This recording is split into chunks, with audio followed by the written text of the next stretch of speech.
오늘 하나님의 말씀은 스가랴서 14장 12절로 15절까지 보겠습니다. 14장이 지금 여호와의 날이 이르리라 이렇게 시작이 돼요. 그래서 하나님께서 예루살렘으로 이방 나라들을 다 모으신다고 했어요. 그 앞서서는 이제 이방 나라들이 예루살렘 향해서 스스로 쳐들어왔었는데, 이때 여호와의 날 때에 마지막 심판 때는 온 세상을 여호와 하나님께서 예루살렘으로 끌어모으셔서 거기서 심판을 하시는 거예요. 그래서 예루살렘에 있는 주민이 절반이 죽는데 절반이 살아남아 있어서 그래도 소망이 있다. 믿는 자들이 이제 하나님께 선택받은 자들은 그렇게 되는 거죠. 그런데 거기에 하나님의 임재가 있으세요. 하나님의 임재하심으로 이제 놀라운 초자연적인 현상이 있어가지고선 그 산이 갈라지고 믿는 자들 그 산 골짜기로 피난을 하게 되고, 하나님께서 임재하심으로 그 하나님은 우리가 계시록을 보거나 이런 데를 보면 빛 자체세요. 우리가 그 하나님을 보게 되면 녹아서 없어집니다. 그래서 하나님이 임재하실 때도 모세에게 임재하실 때 하나님의 손바닥으로 모세를 덮고 못 보게 하고 글로 지나가시고, 이제 이렇게 그 모세하고 임재하실 때 참 그 하나님 형상을 다 사람들이 벌벌벌 떨어요. 죽을까봐. 그래서 모세가 중재자가 돼서 가는데, 하나님을 보고 나온 모세는 얼굴조차도 빛나기 때문에 사람이 두려워해서 얼굴을 수건으로 쌌어요. 그런데 이제 아브라함을 볼 때는 하나님께서 아브라함을 다 이렇게 감싸주시고 손바닥으로 덮으시고 지나가신다 하는 이야기들이 있습니다. 어쨌든 하나님께서 계시면 우리는 온 천하가 태양과 달이 없이 밝은 빛으로 가득 차는 거예요. 계시록의 새 예루살렘이 그렇게 나옵니다.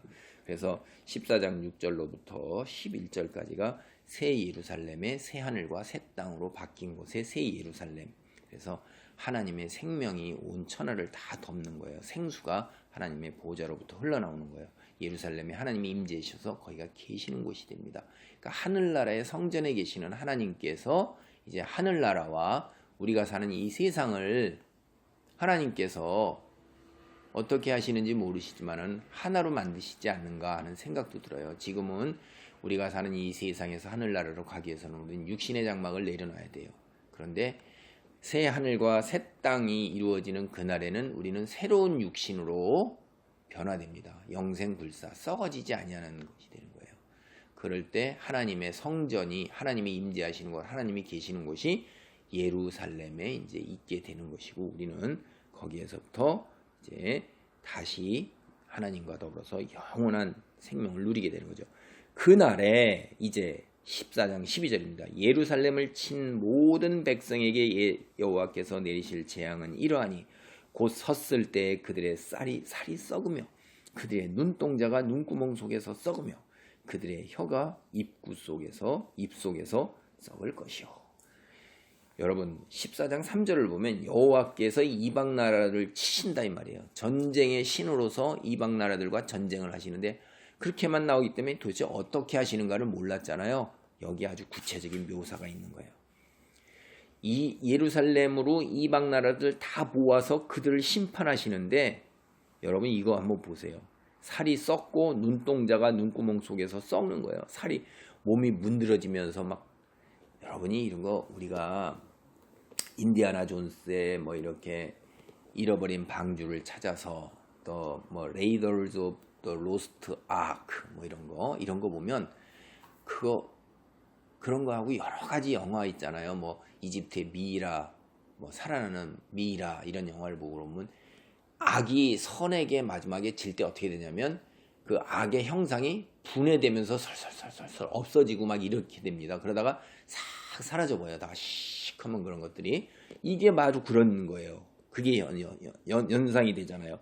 살이 썩어서 막 문드러져 내리면서 시커멓게 되면서 살이 없어지는 형태가, 푹 들어간 눈 구멍이 있는데 이런 데부터 막 그냥 그렇게 되는 거죠. 영화도 그렇게 시작이 됩니다. 보면은 두개골이나 이런 데 눈 푹 들어가고 구멍이 있는 데서부터 막 설설설설 없어지는데, 여러분 입 가지고 얼마나 죄악을 많이 졌어요. 하나님한테 반역하는 거지. 하나님이 어디 있느냐 무시하고 조롱했던 그들의 혀, 입에서부터 입술이 문드러져 내리는 것입니다. 이 열방의 최후가 비참하기 짝이 얽은 거예요. 육체가 그냥 그대로 쓰러져서 멸망되는 거예요. 그리고 13절 보세요. 그날에 여호와께서 그들을 크게 요란하게 하시니 피차 손으로 붙잡으며 피차 손을 들어 칠 것이며, 하나님께서 손도 안 대시는 거예요. 말로 딱 하시니까 이들이 어떻게 돼요? 지네들끼리 치고 지네들끼리 싸우는 거예요. 이거 사사기의 기드온 같죠?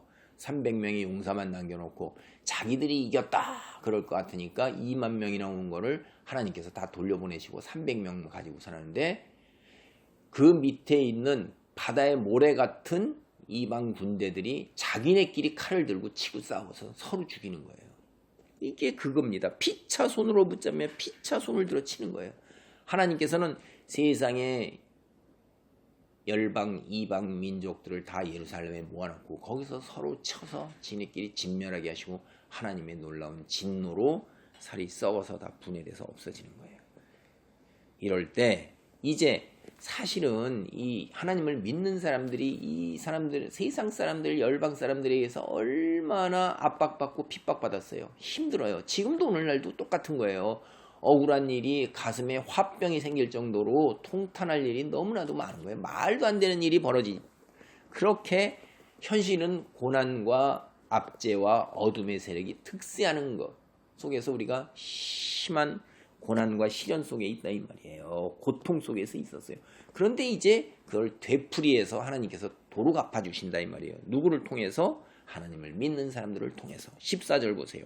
유다도 예루살렘에서 싸우리니, 하나님만 손길을 펴시는 게 아니에요. 야, 너희도 이제 승리의 맛을 봐라 라고 하나님께서 은혜를 베푸시는 거예요. 이때 사방에 있는 이방 나라들의 보화 곧 금, 은과 의복이 심히 많이 모여질 것이요. 이게 이제 유다도 오히려 그들이 행했던 그런 것들과 똑같이 되갚아줘서 이들 고대 승전에서 했던 나라들은 몽땅 다 금은보화를 죄다 실어서 지네 나라로 가져갔거든요. 그걸 도로 다 어떻게 하겠어요? 다 되돌려 받는 것입니다. 너희들이 세상에서 귀하게 생각했던 것, 그 되돌려 받는 너희들이 탈취해서 승리자, 정복자의 기쁨을 이제 맛봐라. 압제자와 고통당하는 그런 피지배자의 입장에서 이제 승전한 너희의 그 기쁨을 하나님께서 우리에게 맛보게 해주신다 이 말이에요. 주의 백성, 현실이 아무리 어렵고 고통스럽고 참담할지라도 좌절할 필요가 없는 거예요.